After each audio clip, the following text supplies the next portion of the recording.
Right, hello everyone, welcome back to Ickleton Golf Club. My name's Jack Lee. In today's video we are looking at the brand new Ping i230 irons. We've got some dry ball data, I'm going to hit some shots, I'm going to tell you my thoughts and opinions on this new club from Ping. So without further ado, let's get into it.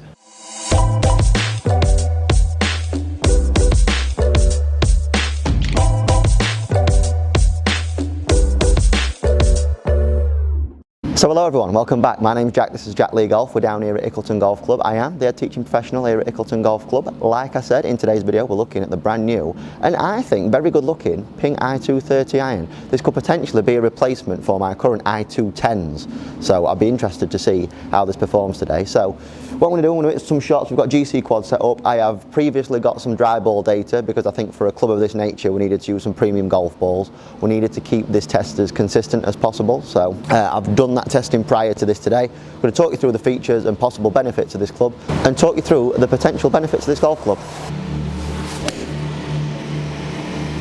So first and foremost, before I give you my thoughts and opinions on this club, let's see what Ping are saying about this golf club. So first up, we've got premium feel and sound. A consistently more pleasing feel and sound in every iron result from a 4-layer cavity back that damps undesirable frequencies, working in concert with a soft elastomer insert behind the badge in the 431 stainless steel head. So if we were to take this section of the golf club off, then we would find some elastomer behind there. Lower CG, higher MOI, so the activated elastomer, it's just changed from being soft elastomer to now it's activated elastomer. Saves significant weight that is reallocated to achieve a low central gravity for more distance with the tungsten toe and tip weight. So we've got tungsten here, we've got tungsten here, which widens the MOI effectively, so on off-centre strikes we should be seeing more ball speeds. Increases forgiveness. The elastomer reinforces the face, providing more consistent bending and energy transfer to generate a higher, stronger ball flight. You won't necessarily consider higher with stronger, but anyways, it's okay. Rounded leading edge, whatever you want to call it. The sole design is similar to the tour-proven i210s. I think this is the replacement for the i210 now, come to think about it, with a more rounded lead edge and ample bounce to promote smooth turf interaction for clean, solid ball striking. So the image that you can see on screen there, we're noticing that leading edge is a little bit more rounded, not as sharp as what it used to be.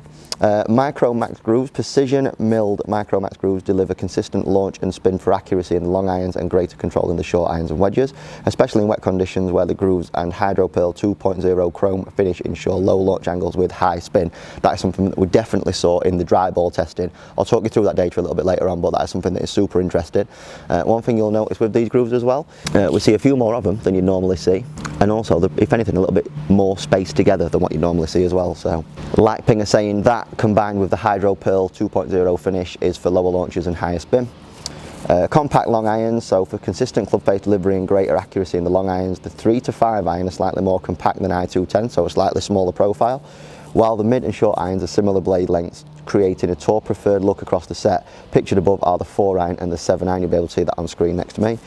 Consistent gapping, the i230 delivers predictable and repeatable distance with control and playability to hit precise yardages, ensuring the gapping consistency expected of a player's style iron. So again, something like that is usually down to the player. Whenever I find we've done a gapping session in the past, it's up to the person to strike it consistently, more so especially when they get to the longer irons.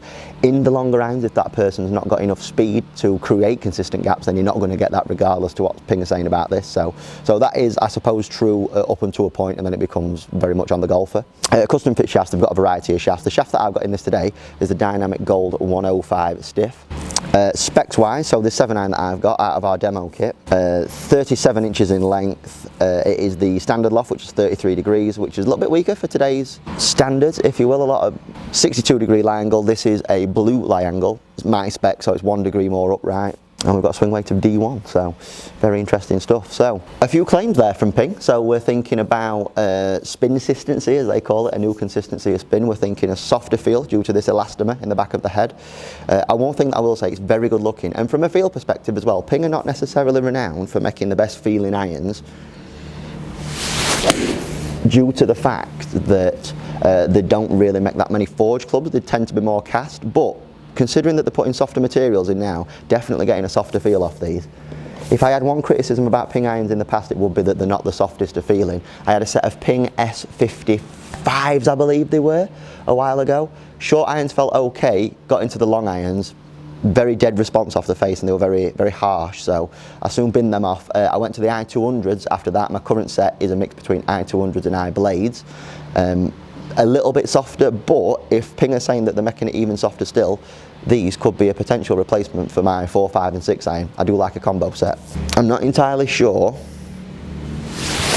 if I could go i230s through the bag, because I do like something a bit sleeker when it comes to the short irons, but so far these have been very impressive.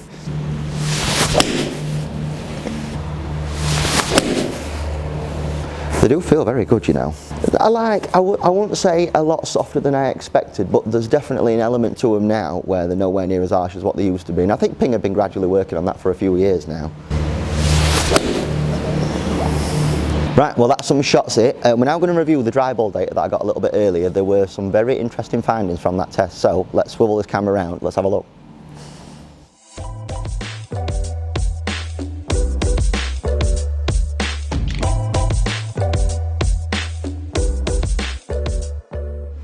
Right then, so I'll pull that data up on screen for you around about there.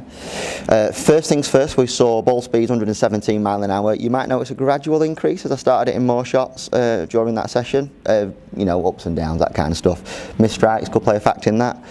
Launch angle 18.4, so Ping were talking about keeping the launch angles lower and the spin a little bit higher. First part of that instance, keeping the launch angle lower, that's probably a fraction lower than what I normally see it, so that's interesting. Spin rates, this is the very interesting one for me. So as I were testing in our net, and I'll probably put a clip of me doing that testing right now. Current conditions at Ickleton, we've got a little bit of dew kicking about, so there's definitely some moisture that's going to get in between club face and ball, which you would presume would lessen spin.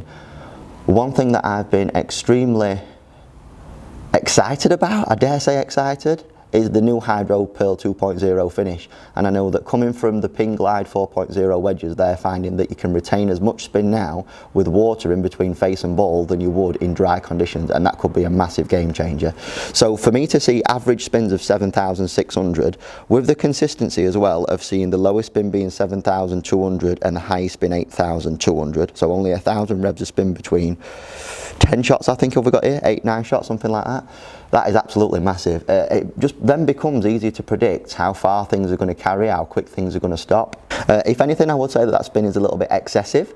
So one potential route that I could go down would be to power loft these irons to ensure that they don't spin as much as what they are doing, but the consistency of that spin is very good, and the fact that they're keeping up there in slightly wetter conditions is super impressive. I would usually expect those spin rates to drop off by about 2,000 revs, depending on how much moisture you've got in between face and ball, all that kind of stuff. Peak height, we saw an average of 32.